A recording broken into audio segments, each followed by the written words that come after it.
Hey there guys, I'm Hello Japan, and welcome to the first of the many to come press conference discussion videos. So we just wrapped up with Bethesda's press conference, and there was a lot of information that came pouring out of the seams. Many games were announced, many were shown off, in finer detail. We'll get to Fallout 4 later. That one especially has a lot of detail that came out of it. But surprisingly, they began the conference with Doom. Now, one thing they weren't too clear about is whether or not it's a completely rebranding of the Doom series and starting over with just the title as Doom, or if they are continuing on with the whole Doom 4. Now, it wasn't really too clear. They made it seem like it was just Doom, just plain Doom, cut and dry. You know, that could be fine. I would be fine with that, because frankly, as I said in my predictions video, I was never really a big Doom fan to begin with. So if they do just keep it as Doom, I would be completely fine with that. Now, as for what they show off, what they were showing off, they showed off single player and multiplayer, because let's be frank, you know, a first-person shooter nowadays without multiplayer is pretty much known as BioShock Infinite. Now, if they were to focus on just single player, I'd be fine with that, because I'm a single player gamer personally, but I do appreciate a good multiplayer every once in a while, and Doom really looks like it's gonna have a really fantastic multiplayer. Because jumping straight into the multiplayer here, they have the basic like fragging type of retro-inspired multiplayer, where think of something like Quake and Quake Arena and that sort of gameplay. It seems like that. Domination, freeze tag, probably capture the flag, team deathmatch, you know, that sort of gameplay. But they also have something that they're calling Doom Snap Map, which is a user-created. Think of something like a Halo Forge, where you can take Halo levels, or they give you a big level. They say make something. Here is the tools to make it. Go make some game modes, go make some crazy, wacky obstacle courses, or, you know, whatever have you. It seems like Doom is taking a play from Halo's book, and they're making a big sandbox, essentially, for creators to make game modes, which could be really good and could be really bad, because, you know, a lot of times, like, if you look at something like Little Big Planet, it takes a lot of creativity to actually make and execute these kind of really grand, extravagant editing tools. Now, they are simple, where you can make something quick and dirty, and it's kind of okay. But creating something that's actually worthwhile is something completely different. But I think that we'll get something pretty interesting out of Doom here. Now, as for the single player, they didn't really show off too much in terms of story, or, you know, much of stuff like that. But the graphics, this running on id Tech 6, I believe it is now. Oh my god. It is a phenomenal looking game. And watching the stream, my brother and I, we were watching the stream at 720p, 60 FPS. It was really smooth and crisp. All the lighting effects were phenomenal. The particle effects were amazing. The the gore of the enemies when you ran up there as Doom Guy. I don't know if they're going to call him Doom Guy anymore, or what they're going to give him a name of. But when you ran up there with your big old shotgun and just blew a hole straight through their chest, fantastic visually. It literally did leave my jaw hanging. I was like, wow, this is incredible, visceral, brutal awesomeness. Now, one thing that they did seem to really drive home was that they have like a melee finisher takedown kind of system. One of my favorites that we saw, besides the classic like, oh, take his head, beat it off the ground and it'll explode, or crush his skull in your hands, they also had tripping an enemy, breaking his leg at the knee, and shoving his foot into his head and killing him. Now, I don't know if I'll be able to show a video of this. I may have to make two different videos, one without video and one with stills, and if I remember, I'll try and show at least some stills implying what was happening there. But it was so satisfying to see that leg snap and shoved into into the demon's head. that it left me with chills. Now, one thing I did notice is that there seemed to be a lot more verticality than the previous Doom games.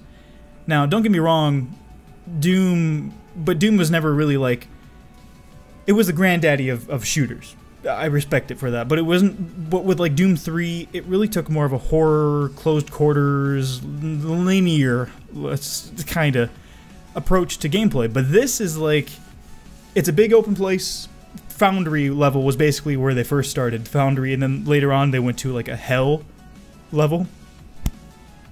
And in this Foundry level, they had different levels where you could jump to using what I think is like a booster pack or some kind of jump pack or double jump, essentially. And it really did add a level of verticality. And then also when you were in the hell level, you had to descend down a series of cliffs in order to reach to the bottom where you were killing people. Now, the kind of gameplay and things I was getting from this, it reminded me kind of like Painkiller. The old Painkiller games. It had that similar gameplay style, which I guess is equivalent to sort of like a Doom style, but in a modern era. It was very interesting to see, and again, we didn't see much about the single player, what it entailed, what it was about, but we did see some pretty awesome single player action with face-crushing fatalities on top of that. And then after that, they went a little quickly through these two things, but they mentioned something called Bethesda Net, which I'm still a little sketchy on, but I believe it's basically a modding platform and a games platform.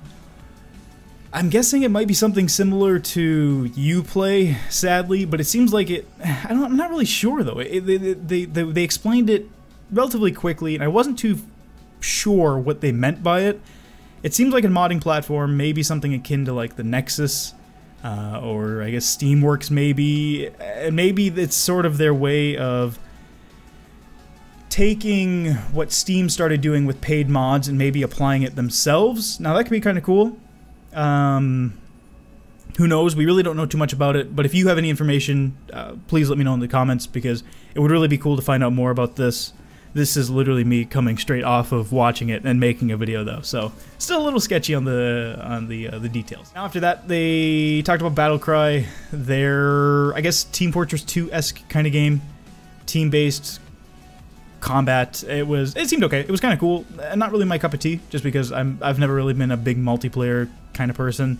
The only kind of multiplayer games I've ever been able to get into is Halo, and that's really about it. I mean, I've tried other games, but I've just never really been able to draw myself into anything like Halo.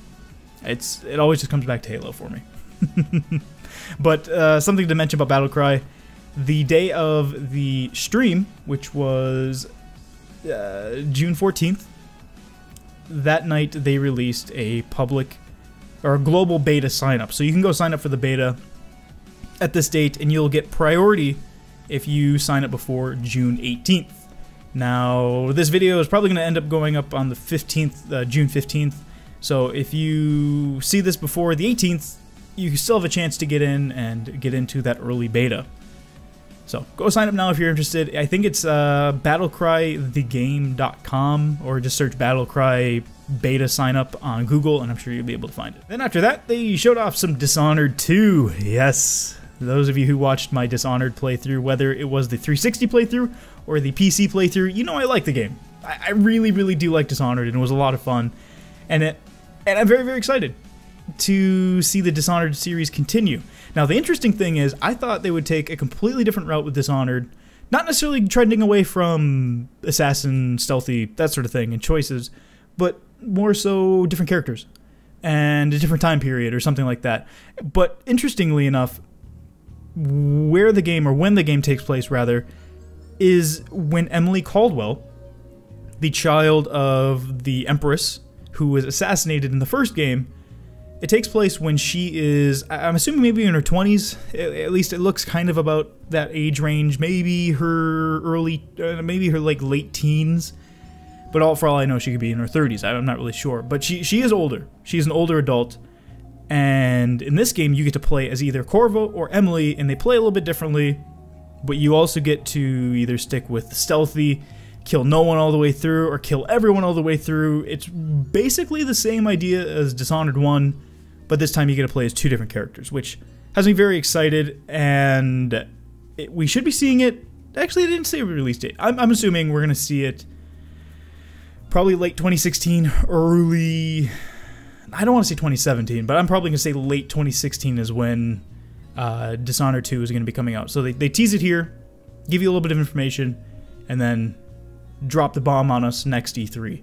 So be ready for this, because I think Dishonored 2 will be a game to contend with for Game of the Year, because the first one was very, very good, and I can't wait to see Dishonored 2. Now, they also, going off of Dishonored 2, they did, I just want to briefly mention this, they did mention that it would be coming out for PC, Xbox One, and PS4, of course, but also a Dishonored Definitive Edition coming out this fall. So if you want your Dishonored fix once more, with updated graphics, probably something similar to what Dishonored 2 is going to look like, there you go. I'm not going to get it because I've already played through the game 2 times, and I don't feel like buying it a 3rd time, but it is something cool to mention if you have not experienced the game just quite yet. And then, of course, they had to mention the Elder Scrolls, because what Bethesda event of any kind, of any scale, would be complete without mentioning Elder Scrolls. And they just briefly showed off Elder Scrolls Online, saying, hey, we launched a couple days before E3 started, so come buy us. We're now buy to play. So you just have to buy the game. There's no monthly subscription fee. You just buy the game once and you can play it forever. And they did launch on PS4 and Xbox One. So I'm actually considering picking that up. I think it'd be a kind of fun thing to play through. Maybe. We'll see, though. We'll see. And then besides Elder Scrolls Online mentioned, they showed off a new Elder Scrolls game. So I wasn't wrong. They did have something new for Elder Scrolls. But it wasn't quite like what I thought it would be. It's Elder Scrolls Legends. It's a TCG. It's a trading card game. Something similar to Hearthstone. Now, plenty of my friends have told me to get into Hearthstone. I just never have been able to. I see why Hearthstone is popular, because it's very easy to get into, I've heard, but yet very complex.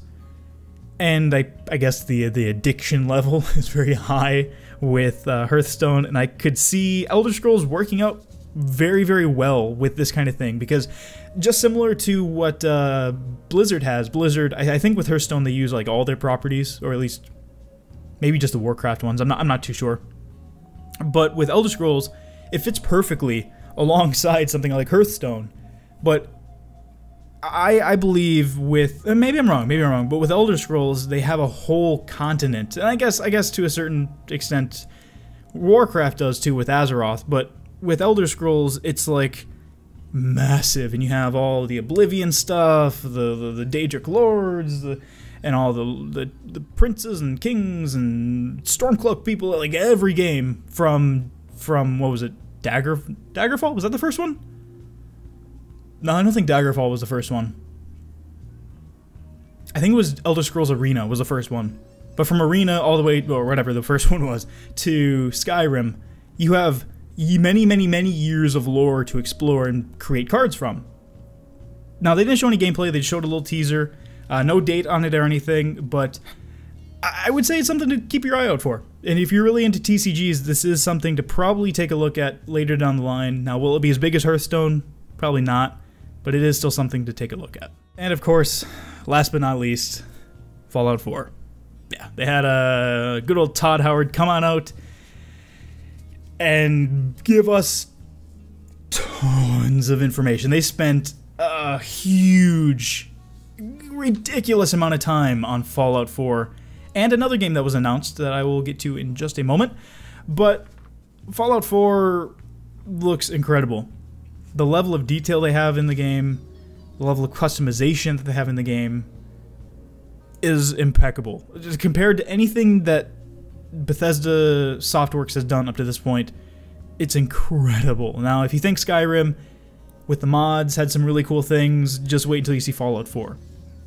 Now, comparing Fallout 4 and Skyrim modded, give you an idea, they have layered armor already in the game. Now, that was a cool thing I like to add in to my Skyrim and my Fallout playthroughs.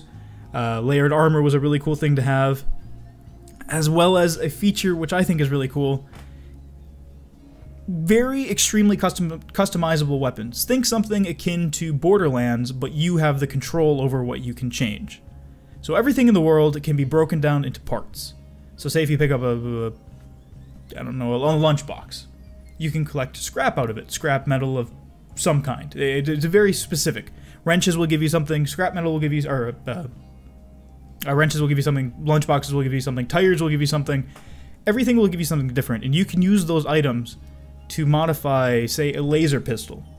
And you take the laser pistol and modify it into a laser pistol with a long barrel, or a laser pistol with a shoulder stock, laser pistol with a scope, laser pistol that will eventually turn into a laser rifle that will turn into an assault laser rifle, or a sniper rifle.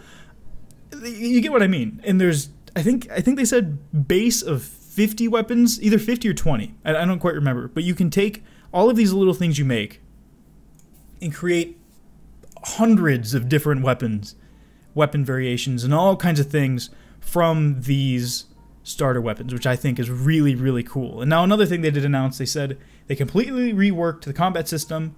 So if you want to play the whole game in third person, you can do that. And if you want to play the whole game in first person, you can do that. And you can change seamlessly. Think something like Grand Theft Auto. Probably play something similar to Grand Theft Auto, which has me very, very excited. And since we're kind of on the topic of combat, they have VATS. VATS is, of course, coming back a little different. It looks a little bit different. It's roughly the same. Instead of freezing time, it actually slows down time, something like bullet time. Still works relatively the same, but the new kind of VATS has me intrigued. It's going to take a little bit more thought and planning ahead than just pausing the game and go, okay, how can I take this guy out? Oh, I can't. Let me just run away a little bit and then try again. Because they're going to be moving. They're slowly, mind you, but they're still going to be moving when you're paused in VATS. Now, jumping into the Pip-Boy, the very defining tool of the Fallout universe. The Pip-Boy's been upgraded. There's a new version that our character will be using in this playthrough here, or in this title, Fallout 4 here. And something cool about it is that not only is it, your traditional, you can look at your special, you can look at your stats, your afflictions, items, weapons, data, everything like that, holotapes, but they also have something new they introduced called holo games, and these are little retro-inspired games. The two they showed off today were Donkey Kong-inspired one, and a Missile Command-inspired one, which I thought was kind of cool. A little time wasters, a game within a game kind of thing, but it is kind of, it's very interesting to see what's going to come from that. Whether there's dozens or just like 5. I mean, it's going to be one of those things you try once and it's like, oh cool, that was neat. I don't ever need to try that again. But it is still interesting that they have that. Now the last game mechanic I want to mention that they talked about before we get into like the little bit of story stuff they showed off is the ability, building off of the customizing weapons, and yes, customizing your own power armor. That is something that they did, that they mentioned as well. Little less, not as much as the ability to customize your weapons, but you can customize your power armor. But you can also essentially create a village. Now follow along with me here. So you go around, find an abandoned house or abandoned small little town. You can take your character, jump into a certain edit mode within game. It's not like jumping out of game and doing something. It's like within the game. Tear down all the houses around you. You get a bunch of scrap, a bunch of items. Take that, build houses around you. Build your own house. Build a little house next to you.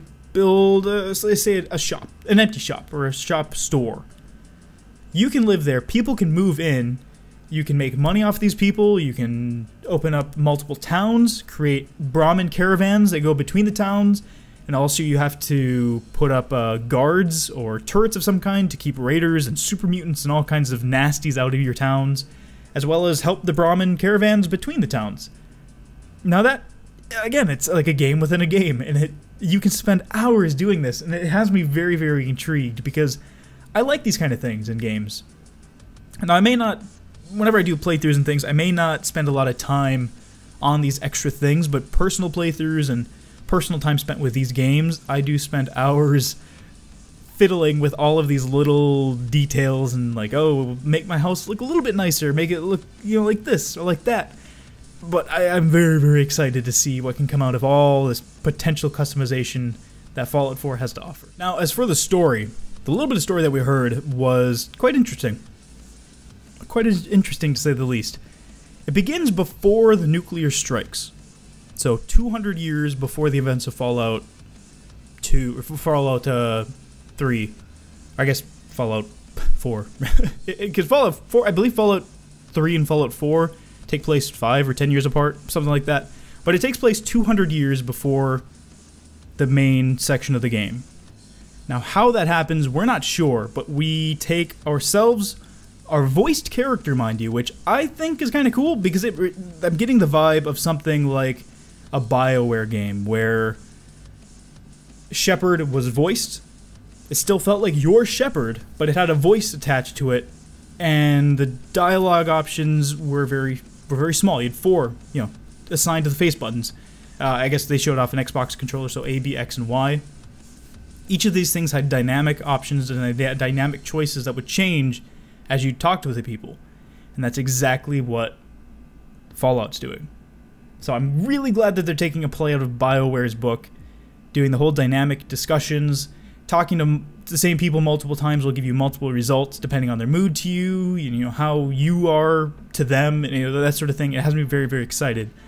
But, so there's a voice character.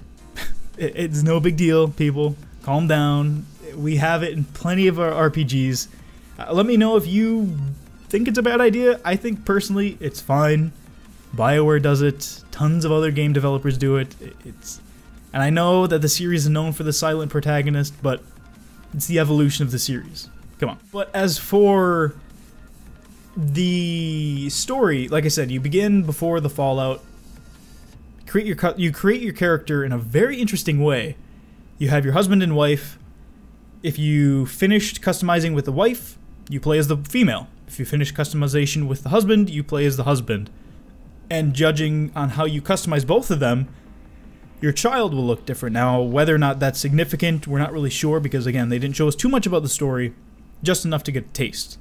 So you have, instead of giving the player just options to pick from hair and things, you use a cursor to hover over the section of the face or section of the skin or whatever you want to change, and you, assuming, press a button or something to mold it, and you can actually mold it like clay into the way you want it to look, which has me very, very excited, and I'm really interested to see all the horrifying creations some people are going to make.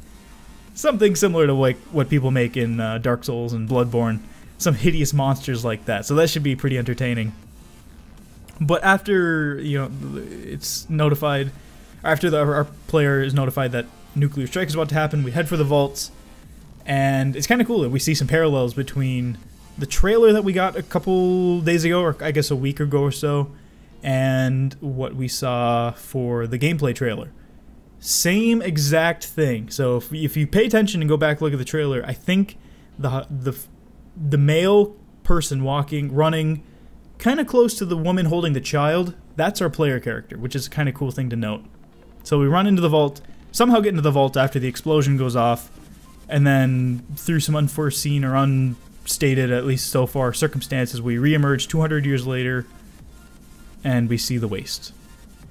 So it's kind of cool. I'm very interested to see what comes from the game. Like I said, it's taking the game and kind of twisting it, making it a little bit different than the others, while retaining its Falloutness, but also drawing inspiration from BioWare, from Borderlands, from all these other games, Minecraft even, I guess, to a certain extent, truthfully, and a little bit of Sims, sprinkled in there as well. And I really, really like all the inspiration that these developers are drawing from. And one thing I want to note that's kind of funny. If you buy the Collector's Edition, you get a Pip-Boy. You think, oh, it's just a Pip-Boy. But actually, if you put your, I'm assuming what is going to be an iPhone, if you put your iPhone inside the Pip-Boy, you can use it as a second screen, because they'll make an app for your smartphone to actually use as a second screen Pip-Boy. So you never actually have to go into and open up the Pip-Boy in-game. You can just look on your wrist, and then just do it on there. I'm assuming it would work with just an iPad in front of you as well, or an iPhone in front of you, and just tapping away at that. Will I use it? Probably not. I mean, it seems like really cool, and I might use it once or twice, but I don't see myself using it for a prolonged amount of time. But it is something that is actually pretty neat to mention. So that pretty much wraps it up for Fallout 4. And yes, we have the dog. The dog is back. That is something I want to mention that I have written down. So the dog, you can give him commands and things, which is kind of cool. Have him go pick up stuff, go over there, go attack that. You know, you have a little bit more control than you had over dog meat, for example. But a brand new Fallout game they announced for iPad and iPhone just this evening was called Fallout Shelter. Now, it's a free-to-play game. They said they're the only microtransactions that are in the game are buying these lunchboxes, which give you random items in the game, but there's no paywalls, there's no waiting for things to happen until like you're in control of a vault. You expand the vault, add more people, send people out to go collect stuff in the wastes, have them come back, and it's a pretty interesting sounding thing. And I like that they specifically, Todd Howard came out and specifically said there are no transactions that will keep you from playing the game. You can play it offline, doesn't matter. The lunchboxes are there to provide you with extra things if you want them. Not necessary. So it is kind of cool to see that they were taking some jabs at modern day mobile gaming. I'll wrap it up for the Bethesda press conference. Their very, very first one. I thought it was fantastic. I was a little worried at first because they got started late. Had some technical difficulties with the audio, then eventually got resolved, and I think it turned out pretty well, and I'm very, very excited for the next day worth of content that's going to be streaming all over the world, and I hope you guys are excited as well. So like I said, this is a discussion video. Let me know what you thought of it, or what you think of any of the things I mentioned just now. What are you excited for coming up from Bethesda? Fallout 4, Fallout Shelter, Battlecry, Dishonored II, Elder Scrolls Online, Elder Scrolls Legends, and Doom, among many, many other Bethesda games that are out as well. So yeah, that'll wrap it up for me, guys. Like I said, let me know what you think in the comments down below. If you enjoyed the video, give it a like. That was much appreciated. And as always, I've been Hello Japan, and I'll see you guys in the next one. See ya!